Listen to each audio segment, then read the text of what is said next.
Welcome to the foot-assisted chin-up or foot-assisted pull-up. Now, even if you can do pull-ups, this one might be amazing for you.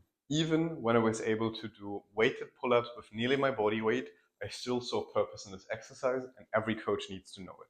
Why? Because you can use this for drop sets, you can use this for advanced progressions like archer, one-arm work, typewriter work, all of these different ones. You can actually modify the biomechanics of the movement so that you can replicate multiple machines that you cannot replicate with a normal exercise. So how do we do this? First off, most don't like this exercise because they have a bad setup. If you get a good setup to go, you're all good. The very important thing is that in the end, we have to either have a foot elevation that is stable and that we can change in height, or we need some rings that we can change in height. So one of the two of these are important. There is not just one technique, and I will show you multiple height elevations you can try out today, but first and most important thing is, if the rings, the object hangs too low, you can see that at the bottom position, no matter how I'm positioned myself, I'm more in a rowing position.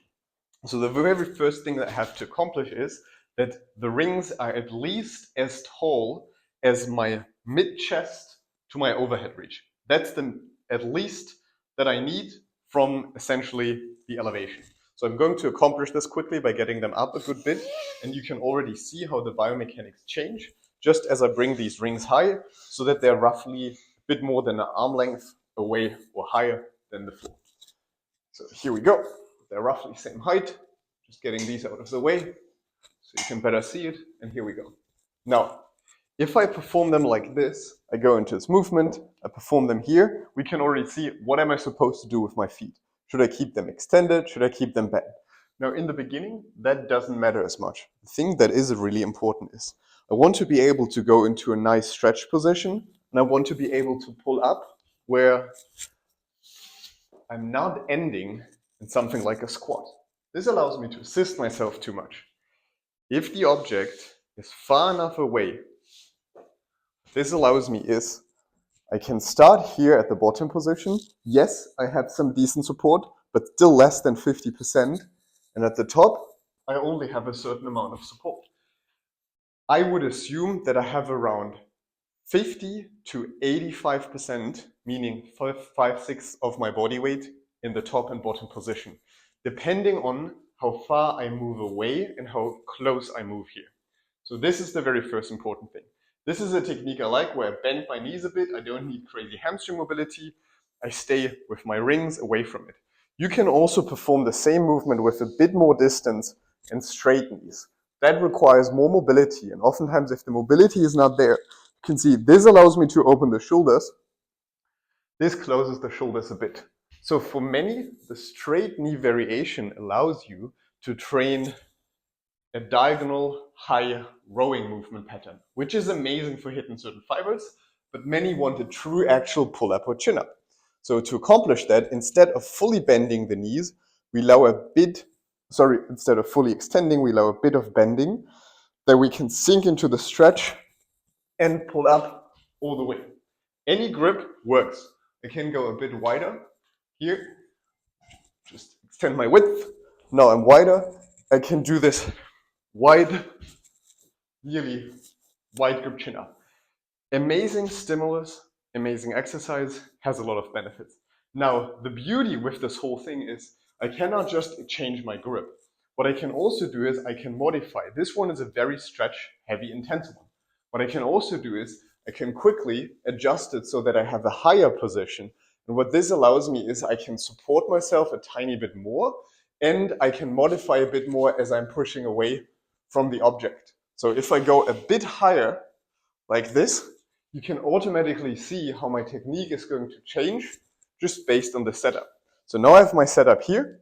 And you see it's a different stretch. I need less hamstring mobility. And then at the top, I can support myself a tiny bit more because I'm in a more upright standing position. Still, it gets a lot of the work done. So either variation works, but the standing one shifts me more forward to the box than the bottom one. So that's the next important one. I like to have the lower hang to get a deeper stretch through the forced deep hang stretch, but everyone has their preferences. This one that I just showed here is amazing if you want to do more archer work I'll just show like an archer variation quickly. If I do something like that, or even like that, that works a little bit nicer with the higher one. Just naturally from the setup, because you can travel a bit more, you have a bit more room. If you have a higher ring to elevation, you see if I would kneel on this one, the rings are on my head height. The previous one, if I would kneel on it, they would be on my chest height. Last thing, and that is the most wonderful benefit from this exercise and why the lower one is preferred by many, if I get it down again to a deep position that works comfortably, the biggest measurement that you can do, or the most important one you can measure, is the thigh angle. Look at the top of your thighs as you are in the top position. They are parallel. What this allows to me is the following. I can take any type of weight. I prefer weight belts, but many like plates. And what I can do now is I can get into this position. Some also enjoy to like essentially to sit down and then get up to the rings, but then you would need to get them higher. So I do prefer going into the squatting position, getting the rings in, then you can place on the bench. See, it's a relatively easy setup. And now I can do weighted. The weight is not sliding down because at the top, my thighs are just parallel and I can get my movement going. Works much better with a weight belt and something like a kettlebell. But this is the perfect solution. Gets the job done. Amazing exercise. You can progress so many progressions. I'm still using it all the time. Gets an amazing pump, amazing training stimulus, high volume workload. This is the secret weapon to getting your pull-up volume up. If you can do only 2-3 pull-ups, so give them a go.